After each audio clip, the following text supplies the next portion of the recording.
आज की इस वीडियो में एनर्जी कंजर्वेशन के हम चैप्टर नंबर 4 के पार्ट सेकेंड के कुछ इंपॉर्टेंट क्वेश्चंस को समझेंगे। इसके पहले हमने आपको चैप्टर 4 के पार्ट फर्स्ट में कुछ इंपॉर्टेंट क्वेश्चन को डिस्कस किया था। यहाँ पे चैप्टर 4 का पार्ट सेकेंड में जितने भी क्वेश्चन कवर किए जाएंगे टोटल बताया जाएगा। इसके बाद आपको अगला चैप्टर स्टार्ट करेंगे हम, ठीक है। तो इसमें आपका हम देखते हैं लगभग 11 या 12 क्वेश्चन हमने कंडक्ट किया है। सबका पूरा अच्छे प्रकार से हम डिस्क्राइब करते हुए सभी क्वेश्चन का आंसर बताएंगे। और कुछ लोग कह रहे थे कि थियरी हमने नहीं पढ़ाया है, तो देखिए जब हम थियरी पढ़ा रहे थे उसी समय आपका न्यूज़ आ गया था कि आपका ऑब्जेक्टिव टाइप क्वेश्चन होगा, आपका एग्ज़ाम जो है ऑब्जेक्टिव टाइप होगा। इस वजह से हमने थियरी को आगे नहीं बढ़ाया, केवल 4-5 लेक्चर्स ही उसमें हमने बताया था आपको। तो जहाँ पे हम ऑब्जेक्टिव टाइप क्वेश्चन की बात करते हैं तो इसमें आपका क्वेश्चन नंबर 12, इसके पहले हमने आपको बता दिया था क्वेश्चन नंबर 11 तक का। तो आज हम क्वेश्चन नंबर 12 से स्टार्ट कर रहे हैं। तो आप लोग पूरा वीडियो एकदम देखिएगा। कहीं पर अगर कोई कन्फ्यूजन होता है तो आप लोग कमेंट करके बताइएगा, आपका सॉल्यूशन जरूर किया जाएगा। आप लोग हमें इंस्टाग्राम पर भी फॉलो कर सकते हैं, वहाँ से कुछ पूछना रहे तो आप लोग पूछ सकते हैं, पूरा आपको जवाब दिया जाएगा। टेलीग्राम पर हमने अपना टेलीग्राम आईडी भी सेंड कर दिया है। आज हमने कुछ क्वेश्चन सेंड किए थे अपने टेलीग्राम पे, न्यूमेरिकल टाइप क्वेश्चन है, आपके एनर्जी कंजर्वेशन से रिलेटेड हैं। तो आप लोग उन सभी क्वेश्चंस को ट्राई करिएगा, सॉल्व हो जाएगा। तो आप लोग हमारी जो आईडी उस पर सेंड की गई है उस पर सेंड कर दीजिएगा, नाम सहित अपना कॉलेज भी बता दीजिएगा, जिससे कि जब हम वीडियो अपना बनाएं वो उस सब्जेक्ट का, जिससे आपका नाम ले सकें हम उसमें कि हाँ फला फला ने अपना सेंड किया है, इनका बहुत बहुत धन्यवाद। ओके, तो आप लोग ट्राई ज़रूर करिएगा। ओके, सभी क्वेश्चन आपके लिए मोस्ट इंपॉर्टेंट हैं। न्यूमेरिकल टाइप क्वेश्चन भी आपसे पूछे जा सकते हैं आपके एग्जाम में। तो जो कुछ भी था हमने सेंड कर दिया है, आप लोग उसका सॉल्यूशन हमारे पास ज़रूर सेंड करिएगा। उसका स्क्रीनशॉट भी हम भेज देंगे अपने टेलीग्राम चैनल पे। तो चलिए क्वेश्चन नंबर 12 देखते हैं। क्वेश्चन नंबर 12 में आपका दिया है कि शीतलन टावर में, अर्थात जो कूलिंग टावर होता है उसमें जो कूलिंग रेज, आपका एक कूलिंग टावर होता है उसमें आपका वर्ड आता है कूलिंग रेज। ये क्या, इस किस किस टेम्परेचर के अंतर को यह दर्शाता है। कूलिंग टावर जो होता है उसमें कूलिंग रेंज एक वर्ड आता है, उसमें पूछा है कि यह किस किस टेम्परेचर के डिफरेंस को प्रदर्शित करता है। तो देखिए ये जो होता है, यह जो होता है कूलिंग टावर में जो प्रवेश करने वाला गर्म पानी होता है और जो टावर को छोड़ने वाला ठंडा पानी होता है, उसके डिफरेंस को रिप्रेजेंट करता है कौन सा वर्ड, कूलिंग रेंज। तो इसका राइट आंसर हो जाएगा टावर में प्रवेश करने वाला गर्म पानी और टावर को छोड़ने वाला ठंडा पानी। ऑप्शन नंबर डी इसका राइट आंसर हो जाएगा। चलिए हम अपना नेक्स्ट क्वेश्चन भी देख लेते हैं। क्वेश्चन नंबर आपका 13, क्वेश्चन नंबर 13 आपका कह रहा है कि एयर कंडीशनर के स्टार लेवलिंग में प्रयुक्त पैरामीटर, जो आपका एयर कंडीशनर होता है उसमें स्टार लेवलिंग जो की जाती है उसमें यूज किया जाने वाला पैरामीटर क्या है। देखिए चाहे आपकी रेफ्रिजरेटर हो, एसी हो, कूलर, फ्रिज कुछ भी रहें, आपका सबका एक स्टार रेटिंग किया जाता है, जो कि आपका किस पैरामीटर के बेस पे किया जाता है, वो उसकी एनर्जी एफिशिएंसी रेशियो के बेस पे की जाती है। अर्थात इन सब का जो कुछ भी स्टार रेटिंग किया जाता है वो ER के बेस पे किया जाता है, ER या EER के बेस पे आपका स्टार रेटिंग किया जाता है। तो उसमें जो वही पैरामीटर यूज होता है उसी को बोलते हैं एनर्जी एफिशिएंसी रेशियो, अर्थात EER। तो इसका राइट आंसर हो जाएगा ऑप्शन नंबर बी, EER। अगला क्वेश्चन, क्वेश्चन नंबर 14 आपका ये कह रहा है कि एक लिथियम ब्रोमाइड अवशोषण रेफ्रिजरेशन सिस्टम में लिथियम ब्रोमाइड का उपयोग, इसमें क्या क्या किया जाता है। मतलब कि कई प्रकार के आपके रेफ्रिजरेशन सिस्टम होते हैं, तो उसमें आपका पूछा गया है लिथियम ब्रोमाइड जो रेफ्रिजरेशन सिस्टम होता है उसमें क्या क्या यूज किया जाता है।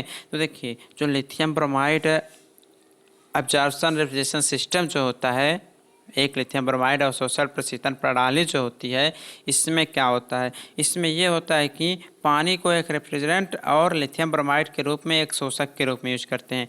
इसमें जो आपका रेफ्रिजरेंट यूज किया जाता है लिथियम ब्रोमाइड अवशोषण रेफ्रिजरेशन सिस्टम में, उसमें वेपर जो यूज किया जाता है वह जो होता है पानी रहता है। पानी को ही हम लोग एक रेफ्रिजरेंट के रूप में यूज करते हैं और क्या करते हैं, इसको ही हम लिथियम ब्रोमाइड के रूप में एक शोषक के रूप में यूज कर लेते हैं। तो इसका राइट आंसर हो जाएगा ऑप्शन नंबर बी। देखिए जितने भी क्वेश्चन बताए जा रहे हैं आपके चैप्टर वाइज हम बता रहे हैं, एक एक क्वेश्चन आपको पूरा चैप्टर वाइज बताया जा रहा है।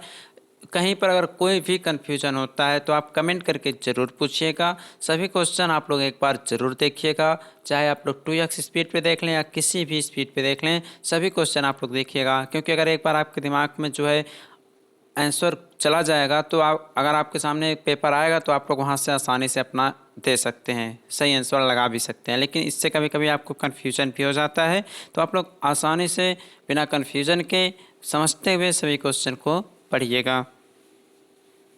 चाहे कोई क्वेश्चन हो, कोई डाउट हो या कोई कॉन्सेप्ट समझ में ना आए, तो बोर्ड्स हो या जेनीट हो, पढ़ाई में अगर आपको कोई भी दिक्कत आ रही हो तो उसका सॉल्यूशन है फिलो ऐप।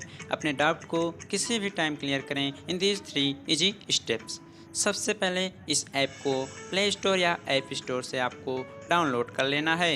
इसको डाउनलोड करने के बाद इसको आपको अपने फ़ोन नंबर से इजीली साइन अप कर लेना है। जब इजीली साइन अप कर लेंगे उसके बाद आपको जो क्वेश्चन समझ में ना आ रहा हो उस क्वेश्चन का पिक्चर लेना है या उसको टाइप करके सबमिट कर देना है। और जो फिलो ऐप है वह आपको 60 सेकंड में इंडिया के टॉप एक्सपर्ट से लाइव कॉल पर आपको कनेक्ट कर देगा।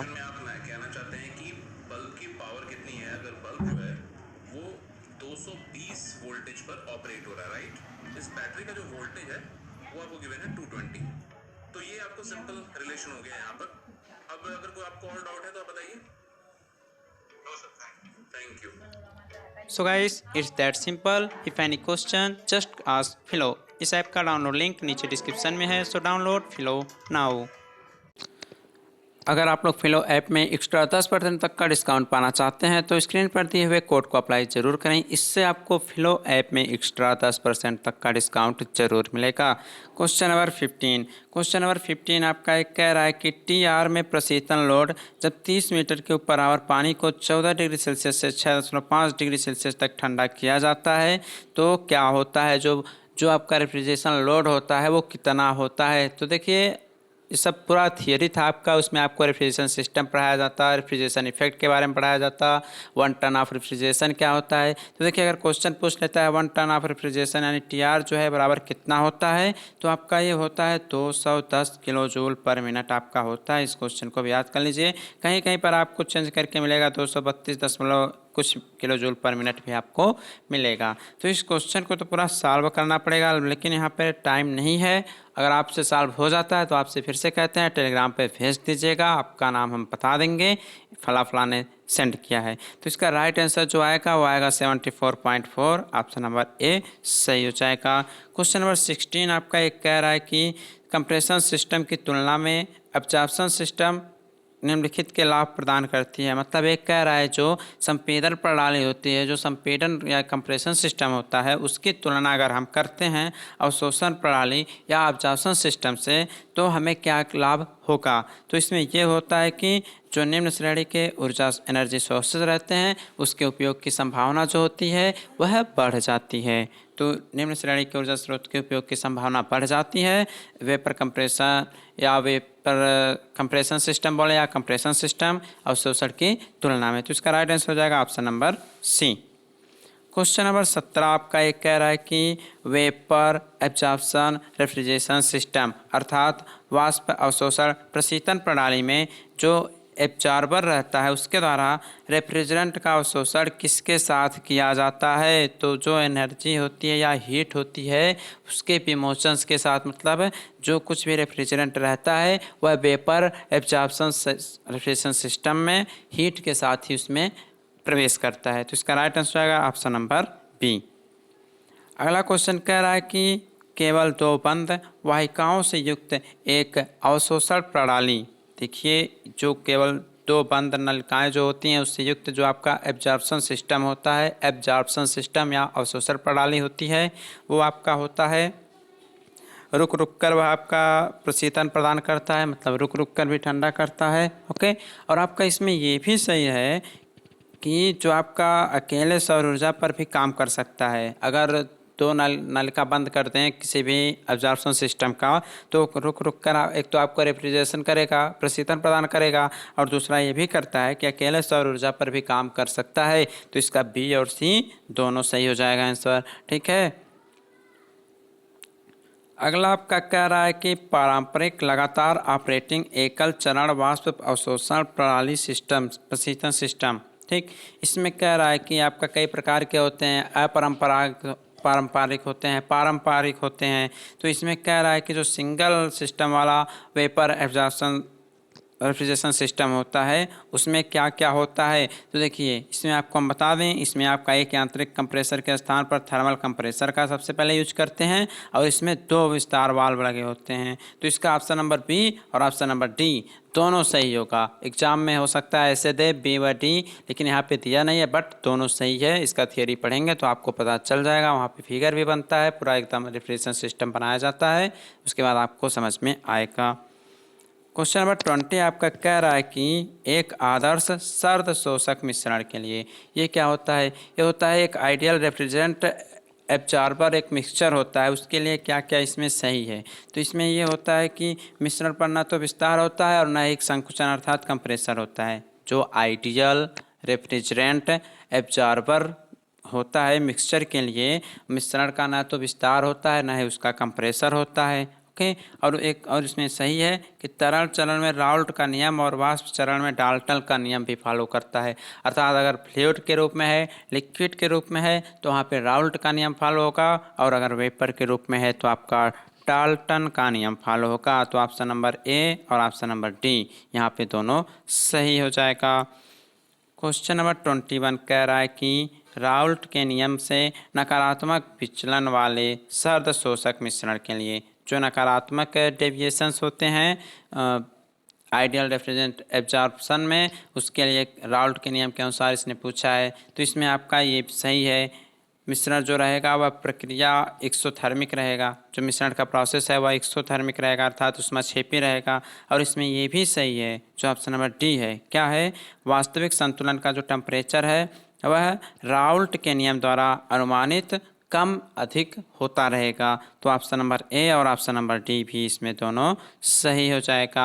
आज की इस वीडियो का लास्ट क्वेश्चन, क्वेश्चन नंबर 22 का ये रहा है कि आपका इसमें वेपर एब्जॉर्प्शन रेफ्रिजरेशन सिस्टम अर्थात वाष्प अवशोषण प्रशीतन प्रणाली में जो प्रयुक्त आइडियल रेफ्रिजरेंट एब्जॉर्प्शन मिक्सचर है वह किस बेस पे जोड़ा जाना चाहिए। तो देखिए सबसे पहले तो राउल्ट का नियम आया है, अर्थात ये साइकिल जो होता है उसमें राउल्ट का नियम भी यूज है।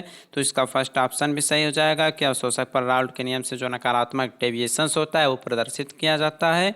और इसका लास्ट भी सही हो जाएगा कि सर्द और शोषक के बीच बड़े बॉइलिंग पॉइंट में अंतर भी होना चाहिए। तो ए और डी दोनों सही हो जाएगा। देखिए अगर एग्जाम में पूछता है तो हो सकता है लास्ट में दे दे फोर्थ ऑप्शन में A and D, A and C, B and C, लेकिन यहाँ पे दोनों सही है। थियरी पढ़ेंगे तो आप लोग समझेंगे, बट टाइम तो है नहीं थियरी पढ़ने का। तो ये थे आपके इंपॉर्टेंट क्वेश्चन। आने वाली वीडियो में चैप्टर नंबर 5 हम स्टार्ट करेंगे। अगर आप लोग पूरा अच्छे प्रकार से वीडियो को शेयर करते हैं, सपोर्ट करते हैं, तो जल्द ही वह वीडियो भी आपकी आ जाएगी चैप्टर नंबर 5 की।